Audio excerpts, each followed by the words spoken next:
পর্দা ঠিক রেখে নারীরা যেভাবে উপার্জন করতে পারেন। ইসলাম উপার্জনের দায়িত্ব কেবল পুরুষকেই দিয়েছে।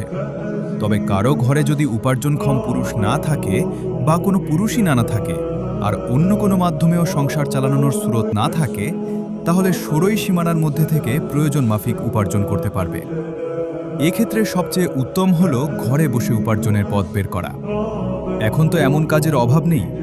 অনেক নারীরাই পর্দা ঠিক রেখে শরঈ সীমানার মধ্যে থেকে উপার্জন করছেন। এমন কিছু কাজের কথা এখানে উল্লেখ করছি। ১. অনলাইনে বিজনেস করা, যেমন কাপড়ের বিজনেস বা অন্য যে কোনো সামগ্রী বিক্রি করা। পর্দা ঠিক রেখেও এই কাজ করা যায়। ২. হোমমেড খাবার বিক্রি করা। অনেক নারীরাই এখন এই কাজ করে থাকেন। এই কাজ করতে বেপর্দা হওয়ার প্রয়োজন নেই। ৩. হস্তশিল্পের বিভিন্ন জিনিস বিক্রি করা, কাঁথা সেলাই করে উপার্জন করা। ৪.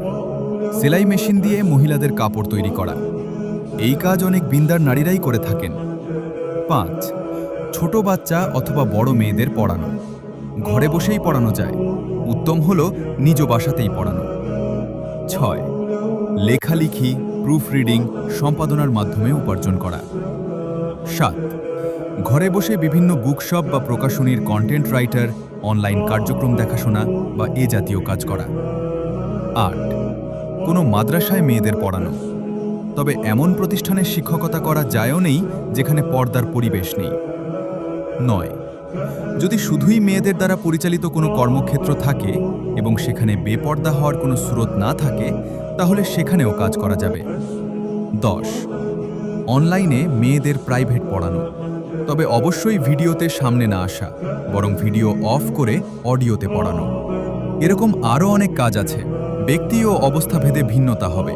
তবে সব ক্ষেত্রেই শর্ত হল শরঈ সীমানার বাইরে যাওয়া যাবে না। বই পর্দা গাইডলাইন, লেখক তানভীর আরেফিন আদনান উমেদ, প্রকাশ থেকে প্রকাশিত।